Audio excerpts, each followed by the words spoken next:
ഞാൻ ചോദിക്കട്ടെ, കേരളത്തിന്റെ ചരിത്രത്തിൽ അധികാരത്തിൽ വന്ന ഏതെങ്കിലും ഗവൺമെന്റ് ഇതുപോലൊരു അന്തരീക്ഷം ഫേസ് ചെയ്തിട്ടുണ്ടോ? 35,000 കോടി രൂപയുടെ പ്ലാനിൽ 20,500 കോടി ഇല്ല.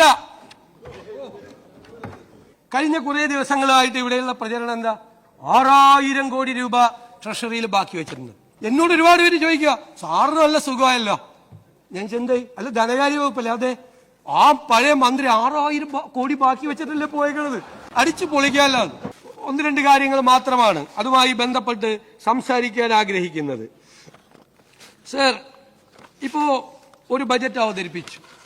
ബഹുമാനപ്പെട്ട മുൻ ധനകാര്യമന്ത്രി ഇവിടെ ഉണ്ട്. അദ്ദേഹം ഒരു ബജറ്റ് അവതരിപ്പിച്ചു. ആ ബജറ്റിൽ ഇതൊരു ഭയങ്കര ഷോക്കിംഗ് ആയിട്ടുള്ള ഒരു ഇൻഫർമേഷൻ ആണ് തരുന്നത്. ആ ബജറ്റ് 35,000 കോടി രൂപയുടെ പ്ലാനാണ്. 35,000 കോടി രൂപയുടെ പ്ലാൻ പദ്ധതിയാണ്.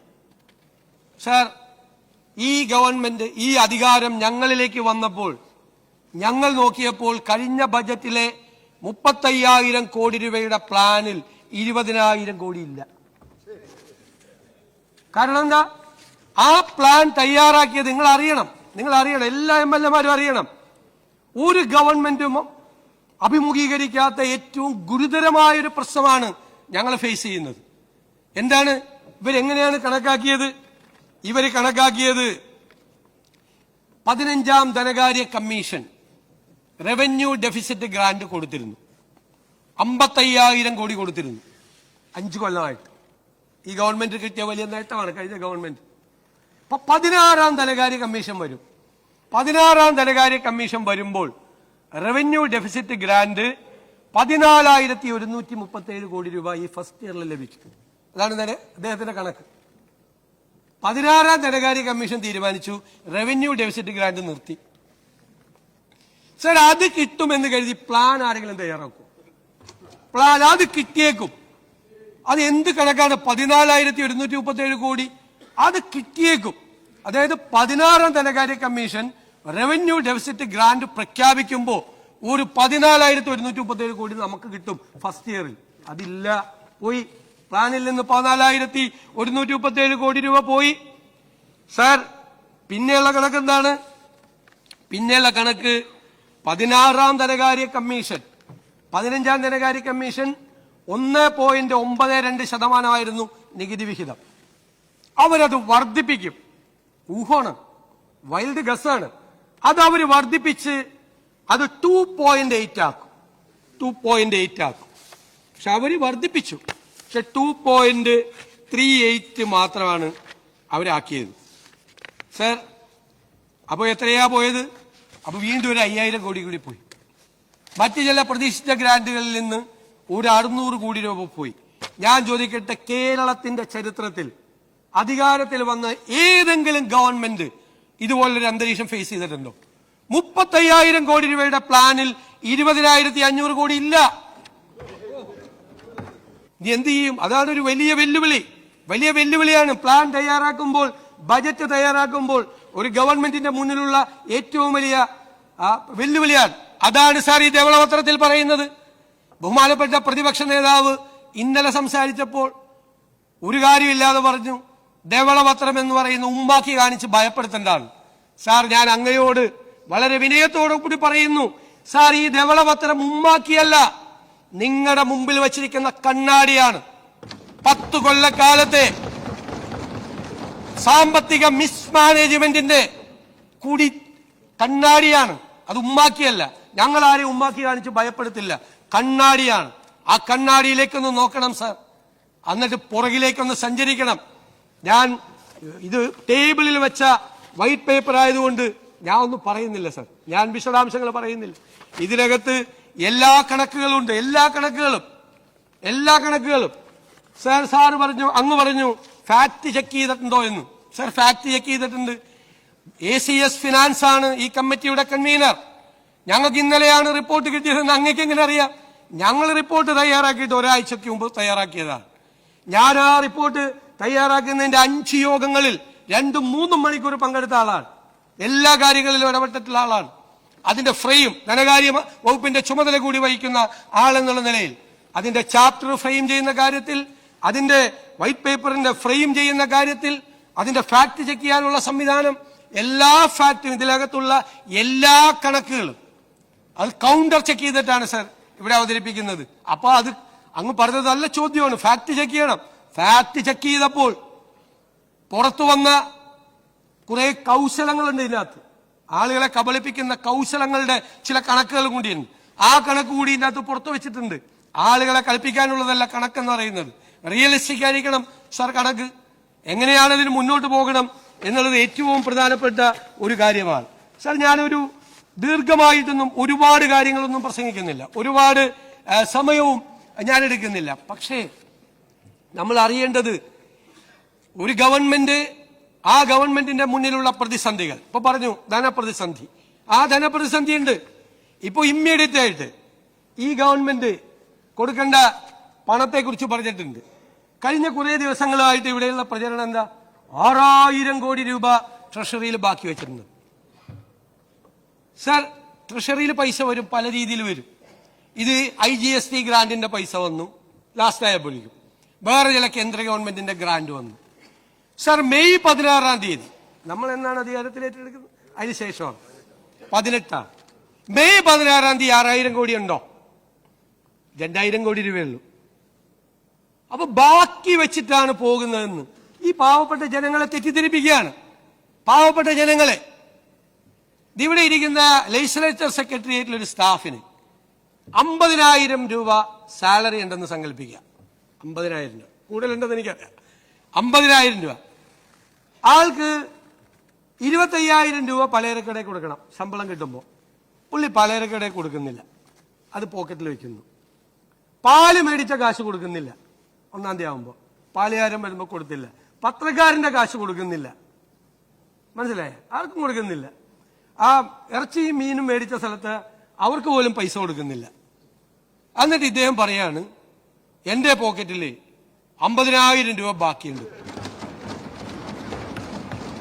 നിങ്ങളുടെ കയ്യിൽ 6,000 കോടി രൂപ ബാക്കി ഉണ്ടായിരുന്നുവെങ്കിൽ LSCD മിനിസ്റ്റർ ഇവിടെ ഇരിക്കുന്നു, ലോക്കൽ ബോഡിയുടെ 3-ാം ഗഡു നിങ്ങൾ എന്തുകൊണ്ട് കൊടുത്തില്ല?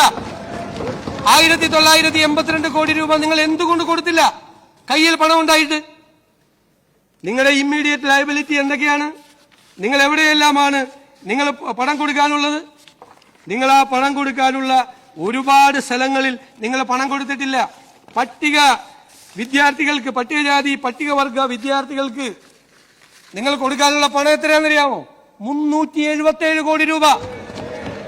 6,000 കോടി രൂപ ബാക്കി ട്രഷറിയിൽ ഉണ്ടായിരുന്നെങ്കിൽ എന്തുകൊണ്ടാണ് ഈ പാവങ്ങൾ കുട്ടികൾക്ക് ഫസ്റ്റ് പ്രയോറിറ്റി ആയിട്ട് കൊടുക്കണ്ടേ? ആ 377 കോടി രൂപ കൊടുത്തോ? നിങ്ങൾ കൊടുത്തോ? 21,000 കോടി രൂപ ജീവനക്കാർക്ക് DA അരിയേഴ്സ് വെച്ചിട്ടാണ് സർക്കാർ ഇറങ്ങുന്നത്. അത് കൊടുത്തില്ലല്ലോ. എന്നാ 6,000 കോടി ബാക്കിയുണ്ട്. ഒരു അരിയേഴ്സ് കൊടുത്തേക്കാം, തീരുമാനിച്ചില്ലല്ലോ. പെൻഷനർമാർക്ക് 14,387 കോടി രൂപയുടെ അരിയേഴ്സ് ഉണ്ട്. കൊടുത്തോ? കൊടുത്തിട്ടില്ലല്ലോ. ഞാനിനി അതും പോട്ടെ, അതെല്ലാം പോട്ടെ, ആ സപ്ലൈകോയ്ക്ക് കൊടുക്കാനുണ്ടല്ലോ ഒരു 2,893 കോടി രൂപ. ഏറ്റവും രൂക്ഷമായ വിലക്കയറ്റം നിൽക്കുന്ന ഒരു സംസ്ഥാനത്ത് 6,000 കോടി രൂപ ട്രഷറിയിലുണ്ട്. ഇനി നിങ്ങളെടുത്ത് ചെലവാക്കിക്കോ എന്ന് പറയുന്ന നിങ്ങൾ എന്തേ അത് കൊടുക്കാതെ പോയത്? 2,893 കോടി രൂപ ഇവിടെ വിലക്കയറ്റം നിയന്ത്രിക്കേണ്ടതിന്റെ സർക്കാരിന്റെ ഏജൻസിയാണ്, മാർക്കറ്റ് ഇന്റർവെൻഷൻ നടത്തേണ്ട ഏജൻസിയാണ്. നിങ്ങൾ അവർക്ക് കൊടുത്തോ? എന്തിനാണ് ആ മെഡിക്കൽ സർവീസസ് കോർപ്പറേഷന് കൊടുക്കാനുണ്ട് 476 കോടി ഇല്ലേ? ഇവിടെ ടൈപ്പ് 1 ഡയബറ്റീസ് ഉള്ള പാവപ്പെട്ട കുഞ്ഞുങ്ങൾക്ക് ക്വാളിറ്റി ഇല്ലാത്ത മരുന്ന് വിതരണം നടത്തി നല്ല മരുന്ന് കിട്ടാൻ വേണ്ടി ആ കുഞ്ഞുങ്ങളെ കാത്തിരിക്കുക. അവർക്ക് നല്ല മരുന്ന് വിതരണം നടത്താൻ വേണ്ടി നിങ്ങൾക്ക് കൊടുക്കാമായിരുന്നില്ലേ ഈ പൈസ? കൊടുത്തില്ലല്ലോ, കൊടുത്തില്ല. 476 കോടി രൂപയാണ് അവർക്ക് കൊടുക്കാനുള്ളത്. ഞാനിപ്പോ കുറച്ച് സ്കീംസ് മാത്രമാണ് പറഞ്ഞത്. പാവപ്പെട്ടവർക്ക് കൊടുക്കാനുള്ള കാരുണ്യ സ്കീംസിൽ 2,017 കോടിയുണ്ട്. നിരവധിയായിട്ടുള്ള ബാധ്യതകൾ, ഇപ്പോൾ ഇമ്മീഡിയറ്റ് ലയബിലിറ്റീസ് മാത്രമാണ് ഞാൻ പറഞ്ഞത്. എന്നിട്ടൊരു കഥ ഉണ്ടാക്കുക, എന്നിട്ട് സോഷ്യൽ മീഡിയയിലൂടെ പ്രചരിപ്പിക്കുക 6,000 കോടി ബാക്കി വെച്ചിട്ട് പോയിരിക്കുക. 16-ാം തീയതി നമ്മൾ അധികാരത്തിലേക്കുമ്പോ 2,000 കോടിയാണ്. ഞാൻ ഇതിനെ കുറിച്ച് എല്ലാ ഡീറ്റെയിൽ ഈ വൈറ്റ് പേപ്പറിൽ എഴുതിയിട്ടുണ്ട്. ട്രഷറി ബാലൻസിനെ കുറിച്ചും ട്രഷറി ബാലൻസിന്റെ സിസ്റ്റത്തെ കുറിച്ചും. അത് ഓരോ സമയത്ത് ചിലപ്പോൾ പൈസ വരും, ഓരോ സമയത്ത് പൈസ വരും. പക്ഷേ നമ്മുടെ ലയബിലിറ്റീസ് അവിടെ നിൽക്കുകയാണ്. മനസ്സിലായില്ലേ? ലെജിസ്ലേച്ചർ സെക്രട്ടേറിയറ്റിലെ ജീവനക്കാരൻ 50,000 രൂപ പോക്കറ്റിൽ വെച്ചിട്ട് നമ്മളോട് പറയാണ്, കണ്ട ശമ്പളം കംപ്ലീറ്റ് എന്റെ പോക്കറ്റിലുണ്ടെന്ന്. ഭാര്യയോടെ ഒന്നും പറയാണ്, ഭാര്യയോട് എന്റെ പോക്കറ്റിലുണ്ട്, ഞാൻ ഒരു പൈസ ചിലവാക്കിയിട്ടില്ല. കൊടുക്കാനുള്ള കടക്കാർ വാതിൽ നിൽക്കുകയാണ്. വാതിൽ തുറന്ന പത്രക്കാരനും പാലുകാരനും പലചരക്കടക്കാരനും ഇറച്ചി മേടിച്ചവരും മീൻ മേടിച്ച കൊണ്ടുവന്ന ആ പാവപ്പെട്ട സ്ത്രീയൊക്കെ പുറത്തു നിൽക്കുകയാണ്. എന്നിട്ട് വാതിലടച്ചിട്ട് അകത്ത് നിന്ന് ഭാര്യയോട് പറയാ, 50,000 രൂപ ഞാൻ അതുപോലെ ഇവിടെ കൊണ്ടുവന്നിട്ടുണ്ടെന്ന് പറയാം. ഇതല്ലേ നടന്നത്? ഞാൻ പെട്ടെന്ന് ആളുകൾക്ക് മനസ്സിലാവാനാ. എന്നോട് ഒരുപാട് പേര് ചോദിക്കുക, സാറിന് നല്ല സുഖമായല്ലോ. ഞാൻ ചെന്തായി? അല്ല, ധനകാര്യ വകുപ്പല്ലേ? അതെ. ആ പഴയ മന്ത്രി 6,000 കോടി ബാക്കി വെച്ചിട്ടല്ലേ പോയേക്കണത്. അടിച്ചു പൊളിക്കാമല്ലോ. അപ്പൊ അവരോടാണ് എന്നോട് ചോദ്യം ചോദിച്ച അവരോടാണ് ഞാൻ ഈ ഒരു ജീവനക്കാരൻ, ശമ്പളം കിട്ടിയ ജീവനക്കാരന്റെ കഥ പറഞ്ഞത്. ഇപ്പൊ മനസ്സിലായല്ലോ, കാര്യം മനസ്സിലായില്ല. ഇതാണ് സാമ്പത്തിക അവസ്ഥ. സാർ, ഇതിന് മാറ്റമുണ്ടാകണം. സമ്പദ് വ്യവസ്ഥ ഞങ്ങൾ കമ്പയർ ചെയ്തിട്ടുണ്ട്. ബാക്കിയുള്ള സ്റ്റേറ്റിലെ സമ്പദ് വ്യവസ്ഥയുമായിട്ട് ഓരോ ഇൻഡിക്കേറ്റേഴ്സുമായിട്ട് കമ്പയർ ചെയ്ത് വളരെ മോശമാണ് നമ്മുടെ ഇൻട്രസ്റ്റ് റേറ്റ് നമുക്ക് വളരെ കൂടുതലാണ്. ഒരുപാട് കാര്യം കിഫ്ബിയെ കുറിച്ച് പറഞ്ഞിട്ടുണ്ട്. എന്താ സാർ കിഫ്ബി ഉണ്ടാക്കിയപ്പോൾ ഉള്ള പ്രഖ്യാപനം? ഇന്നും ബഹുമാനപ്പെട്ട പ്രതിപക്ഷ നേതാവ് അതിനെക്കുറിച്ച് പറഞ്ഞു. എന്താ കിഫ്ബി കൊണ്ടുവന്നപ്പോ ഇവിടെ എഴുന്നേറ്റ് നിന്ന് പ്രതിപക്ഷത്തിരുന്ന് ലീഗൽ ഒബ്ജക്ഷൻ നടത്തിയ ഒരാളാണ് ഞാൻ. അത് ഭരണഘടനാ വിരുദ്ധമാണ്, നിങ്ങളുടെ പർപ്പസ് സെർവ് ചെയ്യത്തില്ല എന്ന് പറഞ്ഞ ആളാണ്. എന്താണ് ചെയ്യുന്നത്? ബജറ്റിൽ നിന്ന്, നമ്മുടെ വരുമാനത്തിൽ നിന്ന് ഒരു തുക എടുത്തുകൊണ്ട് പോകുന്നു എല്ലാ വർഷവും. 2,000-3,000 കോടിയാണ്. അതായത് നമ്മുടെ മോട്ടോർ വെഹിക്കിൾ സെസ്. അതാണ് കിഫ്ബിയുടെ ഒരു ബജറ്റിന് പുറത്താണ്, സർക്കാരിന് പുറത്താണെന്ന് പറയുന്ന സാധനമാണ്. അങ്ങോട്ട് കൊണ്ടുപോകുന്നു. ഇവിടെ നിന്നാണ് കൊണ്ടുപോകുന്നത്. ബജറ്റേതര എക്സ്ട്രാ ബജറ്ററി ഇതാണ് സംഭവമായിട്ടാണ് അവതരിപ്പിച്ചത്. ഈ പൈസ അങ്ങോട്ട് കൊണ്ടുപോകുന്നു. പിന്നെ ബാക്കി കടം മേടിച്ചേക്കണ പലിശ നിരക്ക് കേട്ടാൽ നിങ്ങൾ തലചുറ്റി വീഴും. കടം മേടിച്ചേക്കണ നമ്മൾ ഗ്ലോബൽ ഫിനാൻസ് മാർക്കറ്റ് അറിയാവുന്ന ഒരാൾ കണ്ട ബോധം പോകും. ഈ റേറ്റിന് ഇൻട്രസ്റ്റ് റേറ്റിനാണ് പൈസ മേടിച്ചത്. ആ ബോറോയിങ് എന്തിന്റെ കെയർ ഓഫിലാണ്? Sovereign guarantee of the state. ഈ സ്റ്റേറ്റ് സോവറിൻ ഗ്യാരണ്ടി കൊടുക്കണം കടം മേടിക്കുന്നതിന്. ഇവിടെ നിന്ന് പൈസ, ബജറ്റിൽ നിന്ന് പൈസ എടുത്ത് അങ്ങോട്ട് കൊടുക്കണം. ഇത് രണ്ടും കൂടി കൂട്ടിയിട്ടാണ് അവരുടെ തുക. ഇനി ഈ തുക ഇവർക്ക് ഒറ്റയ്ക്ക് അടയ്ക്കാൻ പറ്റുമോ? പറ്റില്ല. എന്തുകൊണ്ടാ? ഒറ്റ സെൽഫ് ഇൻകം ജനറേറ്റിംഗ് ആയിട്ടുള്ള ഒരു സ്കീമും ഇല്ല കിഫ്ബിയിൽ. ഞാനൊന്ന് കാല് പിടിച്ചു പറഞ്ഞു അന്നത്തെ ധനകാര്യമന്ത്രിയോട്, നിങ്ങളൊരു 50% പ്രോജക്റ്റ് നിങ്ങൾ സെൽഫ് ഇൻകം ജനറേറ്റിംഗ് ആയിട്ട് വെച്ചാൽ ഈ പൈസ അടച്ചു പോകും, സർക്കാരിൽ ബാധ്യത വരില്ല. അപ്പൊ അൾട്ടിമേറ്റ് ആയിട്ട് എന്താ? അൾട്ടിമേറ്റ് ആയിട്ട് വരുന്നത് നമ്മുടെ ബജറ്റിന്റെ തലയിലേക്ക് വരും. പിന്നെ ഒരു ഉപായം പറഞ്ഞത് എന്താ? കടമെടുപ്പിന്റെ പരിധിയിൽ, അതായത് GSDP-യുടെ 3% ഇപ്പൊ 3.5 ഉണ്ട് കണ്ടീഷണൽ ആയിട്ട്. അത്രേ കടമെടുക്കാൻ കേന്ദ്ര ഗവൺമെന്റ് സമ്മതിക്കുള്ളൂ. ഇതാണെങ്കിൽ കേന്ദ്ര ഗവൺമെന്റ് കാണാതെ വേറെ പുറത്തുനിന്ന് കടമെടുക്കാന്ന് പറഞ്ഞു. ഞാൻ പറഞ്ഞു അത് അവര് സമ്മതിക്കില്ല. കാരണം സ്റ്റേറ്റ് ഫിനാൻസ് കൺട്രോൾ ചെയ്യാൻ വേണ്ടിയിട്ടാണ് അത് FRBM ആക്ട് കൊണ്ടുവന്നത്. അത് ചെയ്യരുതെന്ന് പറഞ്ഞു. എന്താ പറ്റിയത്? ഇപ്പോ അത് കടമെടുപ്പിന്റെ പരിധിയിലാക്കി. അതുകൂടി ഞങ്ങളുടെ തലയിലാണ്. ഞങ്ങൾക്ക് കടമെടുക്കാൻ ഈ നിശ്ചിതമായ 3.5, അതിൽ 0.5 പവർ സെക്ടറിലെ കടമെടുക്കാൻ പറ്റുള്ളൂ. 3% ആണ് GSDP-യുടെ കടമെടുക്കാൻ പറ്റുന്നത്. അതിനകത്ത് ഞങ്ങൾക്ക് കടമെടുക്കാൻ എല്ലാ സർക്കാരും കടമെടുക്കണ്ടേ? ആ കടമെടുക്കാനുള്ള തുക നല്ലൊരു ഭാഗം ഈ കിഫ്ബിക്ക് വേണ്ടി തിരിച്ചടക്കണം. ഇതാണ് സ്ഥിതി. ആ കിഫ്ബി ഉണ്ട്. എന്നിട്ട് അതൊരു പ്രത്യേകമായ സാമ്രാജ്യം. ധനകാര്യ വകുപ്പോട് യാതൊരു ബന്ധമില്ല. ധനകാര്യ വകുപ്പിലേക്ക് ഫയൽ വരില്ല, പ്രോപ്പറായിട്ടുള്ള ഓഡിറ്റിംഗ് ഇല്ല, ഒന്നുമില്ല. അതൊരു പ്രത്യേകമായ വേറെ സാമ്രാജ്യം, വേറെ ലോകം സൃഷ്ടിച്ചിരിക്കുകയാണ് അവിടെ. അതിനെപ്പറ്റി ഒരു ചാപ്റ്റർ ഉണ്ട്. നിങ്ങൾ വായിക്കണം. നിങ്ങൾ വായിക്കണം. അത് സ്റ്റേറ്റ് എക്സ്ചക്കറിനെ ഏതെല്ലാം തരത്തിൽ ഭരണകക്ഷിയിലായിരുന്നുവെങ്കിലും അന്ന് ഇപ്പോൾ ഇരിക്കുന്ന ബഹുമാനപ്പെട്ട അമ്പലപ്പുഴ അംഗം അദ്ദേഹം അതിനെ വളരെ ഭംഗിയായിട്ട് അതിന്റെ കുറവുകൾ അന്ന് മനസ്സിലാക്കിയ ആളാണെന്നാണ് എന്റെ വിചാരം. അന്ന് നിങ്ങൾ ആലോചിക്കണം, മുൻ മന്ത്രിയായിരുന്ന C. മുഹമ്മദ് റിയാസ് ഇവിടെ ഇരിക്കുന്നു. PWD എന്ന് പറയുന്നത് നമ്മുടെ ഏറ്റവും എഫിഷ്യന്റ് ആയിട്ടുള്ള ഒരു സംവിധാനമാണ്. എന്തെങ്കിലും കുറവുണ്ടെങ്കിൽ നമുക്ക് പരിഹരിക്കാവുന്നതല്ലേ. ഏറ്റവും എഫിഷ്യന്റ് ആയിട്ടുള്ള ഒരു സംവിധാനമാണ്. അങ്ങ് PWD മന്ത്രിയായിരുന്നു. നന്നായി ചെയ്യാവുന്ന ഒരു സിസ്റ്റം ഉണ്ട്. അവിടെ നിന്നുള്ള ഈ വർക്കെല്ലാം എടുത്തിട്ട് പുറത്ത് ഇതുപോലത്തെ ഒരു ഏജൻസിക്ക് കൊടുത്ത് അവരെ കൊണ്ട് ചെയ്ത് വലിയ തുക മേടിച്ച് 9%, 9.72% പലിശയ്ക്ക് മേടിച്ചിട്ട് ഇവിടെ കൊണ്ടുവന്നിട്ട് 6% പലിശയ്ക്ക് ബാങ്കിലിടുക. ആ പലിശ കൊടുക്കുക. ആരാണ് അൾട്ടിമേറ്റ് ആയിട്ട് കൊടുക്കേണ്ടത്? ബജറ്റിലാണ് അതിന്റെ മുഴുവൻ ബാധ്യത വന്നിരിക്കുന്നത്. മുഴുവൻ ബാധ്യത അതിന് ആ വർക്കിലൊക്കെ ഉണ്ടായിരിക്കുന്ന അൺനെസസറി ആയിട്ടുള്ള ഡിലേ ഇല്ലേ, ഭയങ്കര ഡിലേ ആണ്. PWD ഡിലേ വരുന്നത് എപ്പോഴും ഒരു കോൺട്രാക്ടർ ഇട്ടിട്ട് പോയാലേ ഉള്ളൂ. ഇല്ലെങ്കിൽ ഒരു സിസ്റ്റം ഉണ്ട് PWDക്ക്, ഇപ്പോഴും ഉണ്ട് ഒരു സിസ്റ്റം. കുറച്ചുകൂടി ശ്രദ്ധിച്ചാൽ കുറെ കൂടെ ഭംഗിയാക്കുക. ഒരു കോൺട്രാക്ടർ ഇട്ടിട്ട് പോയാൽ അയാളെ റിസ്ക് ആൻഡ് കോസ്റ്റിൽ അയാളെ മാറ്റി പിന്നെ ഒരു പുതിയ ടെൻഡർ വെച്ച് കോൺട്രാക്ട് ചെയ്യുമ്പോഴാണ് പ്രശ്നം. ഇതൊക്കെ ആ സിസ്റ്റം എല്ലാം തകർത്ത് അതിന്റെ പുറത്തേക്ക് ഇങ്ങനെ ഒരു സംവിധാനം ഉണ്ടാക്കി. ആ സംവിധാനം ഇന്നിപ്പോ ഞങ്ങളുടെ തലയിലിരിക്കുകയാണ്. ഉള്ള കാര്യം പറഞ്ഞതാണ്. അത് ഞാൻ എല്ലാ MLA-മാരും കൂടി അറിയാൻ പറയാണ്.